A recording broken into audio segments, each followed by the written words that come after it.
Olá, jovens, estamos de volta para fazer aquele resumex, né, não, professor Décio? Isso aí, o nosso resumo, né, da nossa aula de hoje, que é a nossa aula aí 3, né, que nós estamos trabalhando. Exatamente. Em seguida, vocês vão fazer as atividades. Vamos lá, então? Se liga ali. Então, nós vamos para a aula 3.2, nosso resumex, revisão Isso. de conteúdo. Vamos começar, professor Décio, olha lá. Por que usamos potências de 10? Uma boa pergunta, né? Na verdade, para facilitar, né, a escrita de números muito grandes ou muito pequenos. Então, os números, quando a gente fala grande, é porque na escrita ele é grande, ou o número é muito pequeno na escrita, na verdade, né? Exatamente. E também para, em alguns casos, considerarmos apenas a ordem de grandeza. Justamente. A gente, às vezes, não tem valor exato, mas que é a ordem de grandeza de determinada coisa, então a gente transforma em notação. Entender, né? Se você está falando do universo, Exato. do átomo, ou de uma bola, ou de uma pessoa, ou de um carro, né? E também, como escrever os números em notação científica? Como nós vimos na aula passada, para escrever esse número em notação científica, ele é um número x, ou seja, qualquer número, que está compreendido ali entre 1, pode ser maior ou igual a 1, e menor que 10. 9,9 dá, não dá, professor Décio? De 1 a 9, né? Digamos assim, 1 a antes 9, da vírgula, 1 a 9. Isso, exatamente. 9,9 pode, claro. Lembrando que o n, pessoal, que é o nosso expoente, ele é um número inteiro. Então, ele vai ser 1, 2... Justamente. Pode ser negativo, tipo menos 12, menos 15, mas ele não vai ser 2,1 ou 2,2. O número pode ser, mas o expoente não. Fechou, galerinha? Operações com potência de base de 10. Quais foram que nós vimos, professor Décio? Nós vimos a adição, subtração, multiplicação. Falamos também, né, que é adição e subtração? Ela só pode ser realizada quando nós temos expoentes iguais. Exatamente. Muito cuidado. Para você somar ou subtrair potência de base 10, tem que ter expoentes iguais e base igual, né? Exato. Base e expoente. Os coeficientes podem ser diferentes. E aqui, só voltando aqui rapidinho, colocando as outras operações, a gente também viu, foca aqui, galera, olha só. Nós vimos também a multiplicação e a divisão. Diferente, né, professor Décio, da adição e da subtração, eu não preciso ter expoentes iguais. Porque esses expoentes, como é que nós vamos fazer? Vamos lembrar, número multiplica por número, a base, nós vamos conservar essa base e, dependendo da operação, nós vamos fazer o joguinho de sinal. Na multiplicação, nós somamos expoentes. E na divisão, nós diminuímos o expoente. E na potência de potência, a gente multiplica os expoentes. Estamos afiados, espero que vocês também estejam afiados, tá, pessoal? Vamos ali no quadro rapidinho, olha só. Pra gente colocar aqui, deixa eu pegar a nossa canetinha, só para não perder o costume, vamos dar uma riscadinha aqui.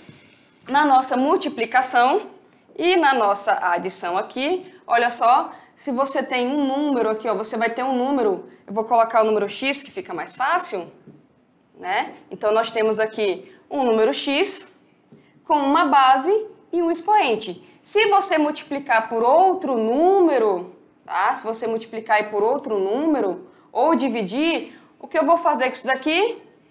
Subtrair. Na divisão subtrai. Na divisão subtrai. Professor Décio, por acaso, se eu tiver um sinal negativo aqui no expoente superior?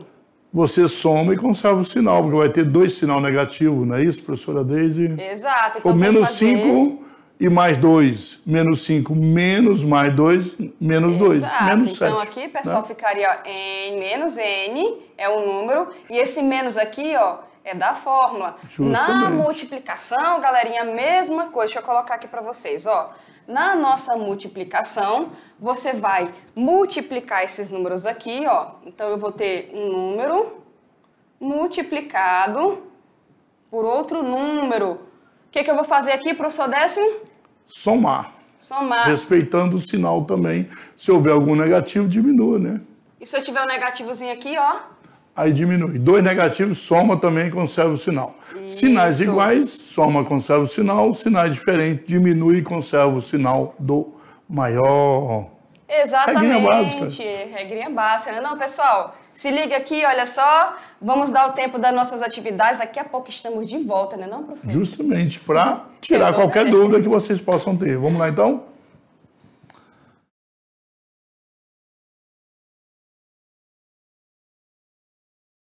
Estamos de volta, olha aí. Rapidinho, né? Muito Com rápido. certeza todo mundo resolveu exercícios. Vamos começar então? Se liga ali na primeira questão da atividade de sala, onde a gente resolve a atividade e tira as dúvidas. Questão 1 com o professor Décio. Olha aí. Descoberto em 1930, o corpo celeste Plutão fica localizado na região composta por milhões de corpos celestes gelados, que possui uma distância entre 4,5 bilhões, olha bem, é interessante que nós estamos trabalhando com essa parte de matemática de grandeza, de tamanho. Bilhões nós sabemos que aí, né, 1000 são 3, milhão 60, multiplicar por 1 milhão, né, e bilhão 9 casas, 7,5 bilhões de quilômetros do Sol. Então está entre 4,5 e 7,5 bilhões de quilômetros do Sol. Já Marte é o quarto planeta do Sistema Solar, ficando entre a Terra e Júpiter, a 227 milhões de quilômetros do Sol. E é um planeta formado por superfície rochosa e atmosfera rica em CO2, gás carbônico. Então respirar lá não deve ser fácil. Pelo menos para nós, né? Escreva os números que correspondem às distâncias entre Plutão e o Sol e Marte ao Sol, mas em notação científica. Olha bem. E vamos realizar a soma desses valores, olha bem. Ali, olha a pessoal, distância, olha né? Só perdemos um pouco o efeito, mas vamos explicar para o professor Décio, ele vai transformar para vocês. Olha aqui, são 4,5 bilhões de quilômetros. Então nós sabemos, né? Ó, 1000, milhão, bilhão. Aqui a vírgula estava aqui, correto? E se você quer saber transformar em notação, você, ó, 1, 2, 3, 4, 5, 6, 7, 8, 9. Pronto. Então nosso expoente, 9. A vírgula ficou em 4,5, está em notação científica. Mesma coisa com 7,5 bilhões de quilômetros. Também, como é bilhão aqui, nós sabemos que nós teremos 3, com 3, 6, com 3, 9, colocando a vírgula aqui, certo? 7,5 vezes 10, a nona. A distância 3 é 227 milhões de quilômetros. Só que o milhão são só 6 zeros, mas eu quero colocar a vírgula no número 2, porque se eu colocar 22, ele é maior do que 9. Certo? Então, nós teríamos aqui 2, e 3, 5, e 3, 8. Olha aqui, pronto. Olha bem, bem fácil, contamos direitinho, né? Nós vimos aí, só que pediu para somar essas distâncias também. Exatamente, então nós temos aí 3 distâncias transformadas bonitinhas em notação científica, lembrando que nós somos da esquerda para a direita. Número menor, quem ganha é o expoente, como o professor Décio transformou. Então, vamos somar, pessoal? Olha só. Vamos fazer essa soma aí, ó. Só colocando a setinha para relembrar. Justamente. Olha lá, para a esquerda. Opa. Olha o número ali. Vamos lá, borracha. Apareça a borracha. Ó, só para lembrar ali o que nós fizemos. E para fechar, a nossa última setinha bonitinha. Falta o quê? A soma dessas distâncias. Vamos lá. Olha aí, somando. O que nós vimos? Para somar, é importante uma coisa, né, professora Deise? Nós temos aqui 10 a nona, 10 elevado a 9, a nona, mas aqui é 10 elevado a... Opa! Não podemos somar com expoentes. É mesmo a base? Sim, todas 10. Exato. Mas aqui nós temos um expoente diferente. Isso. Como se tivesse x, x e y. A e B. Não pode. Então, transformando essa, que é uma só, eu sei que se eu quero transformar o 8 em 9, eu preciso aumentar. Isso. Se eu aumento o expoente, eu tenho que diminuir esse número de 2 para 0. Exatamente. Então, eu ando uma casa aqui, ó. Andando uma casa, do 8, eu posso ir de 8 para 9, certo? Exato. Então, eu consigo deixar todos com mesma base e mesmo expoente. Como todos têm a mesma base e mesmo expoente, agora eu posso fazer a soma dos coeficientes apenas e repito a base. Exatamente. né? Então, tá ali as somas correspondentes em quilômetros, fica 12,2 vezes 10 elevado a nona quilômetros. Então, tá toda a distância pra caramba, né, professor? Aí? Isso, muito, né? São bilhões, né? 12 Opa, bilhões. olha só, questão 2. Volta aqui, pessoal, com a gente rapidinho. Então, ali foi entendido. Primeiro, o professor 10 transformou em notação científica, entre 1 e menor que 10 ali, certo? Depois de transformado, somou-se as distâncias. Lembrando que quando você faz esse tipo de operação que tem base expoente, os expoentes têm que ser iguais. Isso para a soma e para a subtração. Justamente. Certo? E vamos ver a próxima questão? Olha só. Vou ler com vocês. O acelerador de íons pesados relativísticos de Brookhaven, Estados Unidos, foi inaugurado com a colisão entre dois núcleos de ouro, liberando uma energia de 10 trilhões de elétron-volts. Olha só, energia Eles não sabem o que é um elétron-volt, mas no terceiro ano vão descobrir. Exatamente. Vamos nos ligar aqui aos dados, né, principalmente numéricos, né, professor? Os cientistas esperam, em breve, acelerar a energia equivalente a 40 trilhões de elétron-volts aí, para simular as condições do universo durante os primeiros microsegundos após o Big Bang, que é uma teoria que a gente também vai ver lá no terceiro ano, né, professor? Com certeza. Aí está aqui a fonte, pessoal, de onde nós tiramos a informação e vamos ao nosso comando da questão. Sabendo que um eletronvolt é igual a 1,6 vezes 10 a menos 19 joules, então se liga nesse número pequeno aqui. Olha só que pergunta, a ordem de grandeza da energia em joules que se espera atingir em breve com o acelerador é... Então vamos aqui imaginar, pessoal, olha só. Nós temos aqui, ó, 10 trilhões, foi aqui o nosso primeiro experimento. Ele quer levar para quanto? 40 trilhões de elétron-volts. Aqui, vamos colocar, está em elétron-volts. O que ele vai fazer? Como é que a gente tem que transformar essa energia aqui para saber a ordem de grandeza em joules? Eu tenho que transformar essa energia em joules. Concorda, professor? Justamente. Tem essa informação aqui no exercício? Nós temos tudo que nós precisamos, né? Então, o aluno não precisa preocupar em decorar, por exemplo. Ele não sabe o que é eletronvolt ainda, mas está explicando o que é eletronvolt em joule. Joule é medida de energia, então fica fácil. Então, para transformar 40 trilhões de eletronvolts para joule, basta a gente fazer a multiplicação desse valor em joule. Então, nós vimos aqui anteriormente, olha só, que cada um aqui, que um eletronvoltzinho desse daqui vale 1,6 vezes 10 a menos 19 joule. Então, basta multiplicar aqui pelo que ele está esperando. Então, nós temos a nossa primeira operação, que é o quê? Fazer uma multiplicação de um número com um número que tem a nossa base de 10 aí expoente. Então, tá aqui. Primeiro, transformar os 40 trilhões, né, professor? Porque trilhões é uma maneira de falar, mas matematicamente é representado por uma potência também, exatamente. Né? Ó, o professor Décio falou, a gente tem 1.000, que é 10 a terceira, tem 1 milhão. Isso. Ó, vamos colocar aqui só para lembrar, ó. Temos o 1.000, temos o nosso milhão, temos o nosso bilhão, então nós vamos ter o nosso trilhão. Então, olha só, reescrevendo 40 trilhões, fica 40 vezes 10 a 12, certo? Transformando em notação científica para facilitar aqui a nossa questão, né, professor? 40 foi para 4, né? O número ficou menor, quem saiu ganhando foi o nosso expoente. Tá aqui, pessoal, a nossa energia, que é a mesma coisa que escrever dessa forma, nós escrevemos dessa forma justamente para poder fazer o cálculo. Vamos multiplicar? Excelente. Então, olha ali, ó. Top, né, pessoal? Multiplicação com um número com base de 10 expoente. Então, vai ficar 4 vezes 10 elevado a 13, multiplicado aqui por 1,6 vezes 10 a menos 19. Vamos para o mantra da multiplicação. Os coeficientes precisam ser separados das potências, não é isso, professora Deise? Exato. Então, 4 aqui, vezes 1,6, né?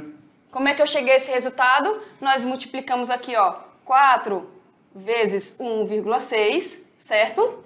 E aqui, olha só, nós vamos conservar a nossa base e somar os nossos expoentes, levando em consideração o sinal. Opa, então tem que colocar o menos 19 aqui, certo? Multiplicou aqui, né, Décio? Justamente, deu 6,4, né? Olha lá em cima, 6,4 aqui. Conservou a base e fez 13 mais menos 19. Bom. Né? Então, aqui mais com menos é menos, o menos está na frente do sinal maior que é 19, então nós vamos ficar aqui, ó, com menos 6, fechou? E queremos a ordem de grandeza, não queremos o número todo, não é isso? Isso, ordem de grandeza. Então, para a nossa ordem de grandeza, nós vamos considerar o seguinte, isso nós vimos na aula passada.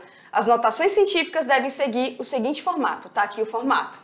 Em que nós vimos que é entre 1 e menor que 10, certo? Isso aqui, gente, o y no caso, ou x aqui, depende do que você representar, tem que ser o número inteiro. Sabendo aqui, olha só, nosso y, nosso n, a ordem de grandeza é definida da seguinte forma, olha lá. Se o x, que é o número que está aqui, no caso, ele é maior que 5,5, a gente faz o arredondamento, coloca 1 no expoente, concorda, Décio? Corretíssimo. Corretíssimo, se for menor... O que a gente faz? Nada, né? Nada, né? Então... que ele vira 1, né? Um elemento neutro. Gente, muito bem. 6,4 maior ou menor que 5,5?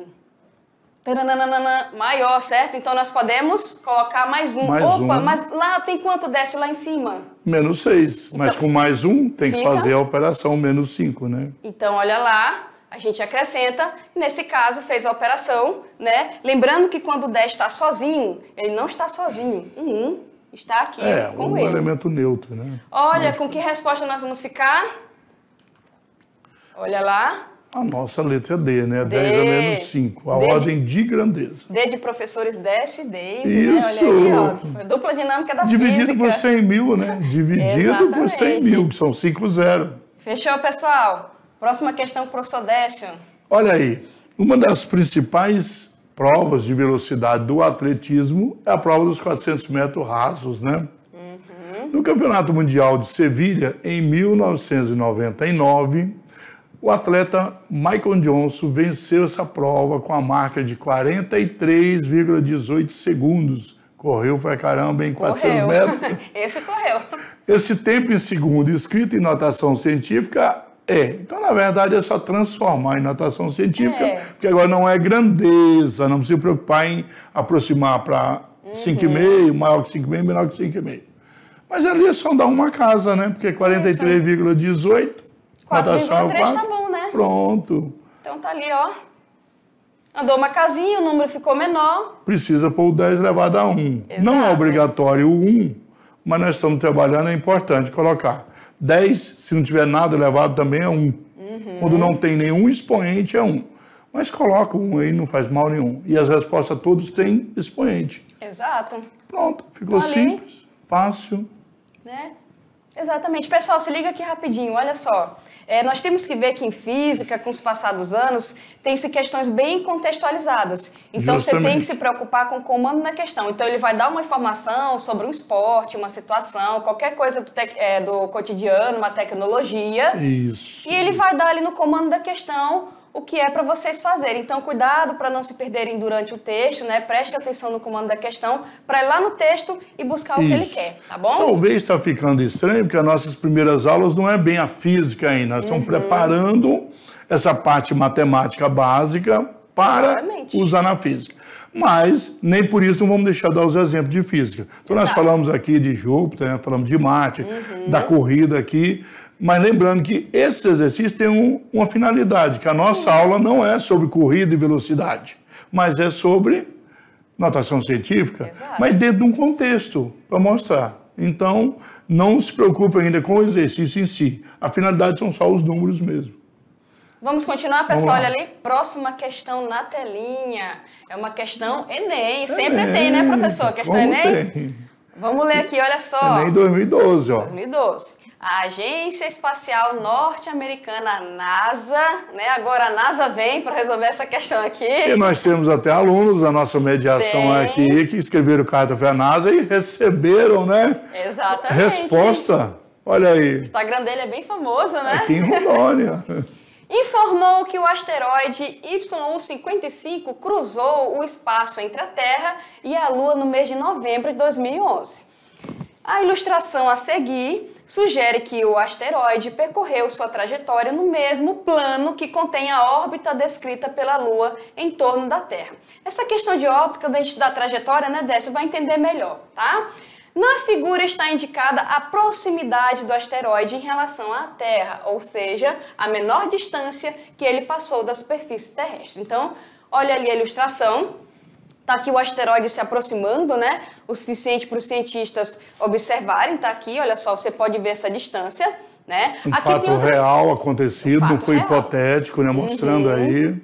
Tá aqui, pessoal, se você observar, galerinha, só são as informações. Então, não vamos nos perder da figura aqui, ó. Ele coloca aqui o tamanho do asteroide, né? Ele coloca aqui a data da passagem. Opa, vamos voltar para a figura. Tá aqui, ó, o tamanho do asteroide, o diâmetro dele, 400 metros de diâmetro, bem grande.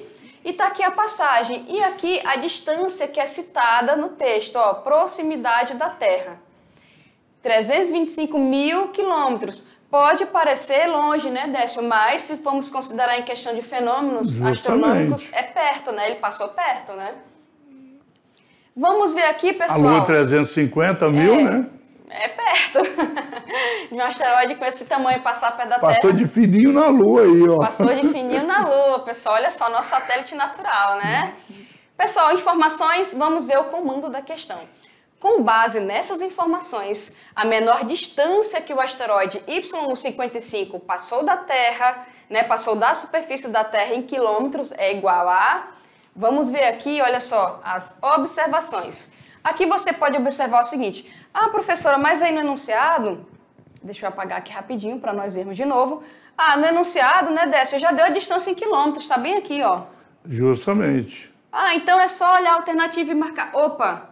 Vamos olhar para essas alternativas. Elas estão o quê aqui? 325 mil. E lá não tem nenhum 325 mil, está em potência, né? Está em potência, está em notação? Justamente, notação científica. Então, para eu transformar isso daqui em um número bacana, eu vou ter que pegar esse número aqui e colocar em notação científica, certo? Justamente. Então, aqui, pessoal, olha só, tá ali, 325 mil, lembrando que o professor Décio falou, 1000, 10 a terceira, certo? Quilômetros. Então, escrevendo está aqui. Nós vamos transformar isso simplesmente em notação científica. Então, deixa eu pegar outra canetinha. Um número grande, eu quero transformar em um número menor, eu vou da esquerda para a direita. Então, vamos aqui, ó. E conta as casas até ficar o número de 1 a 9, Exatamente, né? Ó. A partir do momento que você andar, é que é 1, 2, 3, 4. Tá bom aqui, 10, 32? Mais uma, porque não pode ser maior que 9. 3,5, então, 3,2, 5 vezes 10A. Vamos ver aqui, ó, 1, 2, 3, 4, 5. Número menor ficou, número grande ficou pequeno, quem saiu ganhando? O expoente. O expoente. E olha só, está aqui, deixa eu apagar, a nossa respostinha bonitinha aqui. Então, nós transformamos esse valor. O que nós temos ali de opção? De novo, a letra D está viciada, hein? Está viciado, né? Só então, teve letra D. Uma hora desce, outra hora desce. Né? Olha ali, mais uma. Pensou mais que tinha acabado? Tem mais aqui, tem mais uma. Vamos lá. Sobre um petroleiro, né? E ele possui um reservatório em formato de um paralelepípedo retangular. Foi para facilitar os cálculos também, né? Com as dimensões de 60 metros por 10 metros de base e 10 metros de altura. Então, um cubo, né? Com o objetivo de minimizar o impacto ambiental de um eventual vazamento, esse reservatório é subdividido em 3 compartimentos, A, B e C, de mesmo volume por 2 placas de aço retangulares com dimensões de 7 metros de altura e 10 metros de base, de modo que os compartimentos são interligados conforme a figura que veremos a seguir. Assim, caso haja rompimento no casco do reservatório, apenas uma parte da carga vazará. E aqui nós temos a figura, e suponha que ocorra um desastre, quando o petroleiro se encontra com a sua carga máxima, ele sofre um acidente que ocasiona um furo no fundo do compartimento C. Então tá aqui, ó, nós temos... Qualquer furo que tiver no A, no B e no C, só vaza A ou B ou C. Só tiver os 3 furos, aí é demais, né? E aqui temos a pergunta, né? Para fins de cálculo, considere desprezíveis as espessuras das placas. Após o fim do vazamento, o volume de petróleo derramado será sido D. Então tá ali as opções. Em metros cúbicos, né? Em metros cúbicos. Por quê, professor? Que a gente tem que multiplicar as 3 dimensões que foram dadas aí. Nós estamos falando de volume, né? Isso é tridimensional, né? Exato. Então, olha largura, só. Altura e comprimento. A gente fez aqui, ó, as nossas multiplicações, certo? Nós temos aqui, ó, o 20, que foi pego dos dois aqui, certo? Vezes o 10 aqui, o 20 está lá no outro dado. Aí, somando aqui, ó, também, ó, a gente pegou esses valores, né, que estão juntamente colocados aqui, justamente. Tá, pessoal? Olha, ó, aqui, de 3, né? É bem simplesinha a parte matemática, né? Isso. Multiplicando, nós temos isso aqui, 3.200 metros cúbicos. Transformando em notação. O que a gente faz para transformar aqui? Olha só. 1, 2, 3, tá bom aqui? Ó, pequena vírgula. Excelente, 3,2. Vezes 10 elevado ao cubo, né? A terceira, metros cúbicos. Isso aqui é o nosso número, isso aqui é a nossa unidade de volume. Vamos ficar com a letra D, certinho? Fechou, Décio? Acho que temos um material complementar. Tem material complementar. Pré-requisito, na verdade, né? Para as aulas 4 e 5. Como entender o movimento uniforme? Na próxima aula estaremos falando de movimento uniforme, onde a física realmente começa. Exatamente. Essa parte de matemática ajuda, né? Então, assistam esse vídeo e até a próxima aula. Tchau, tchau, jovens.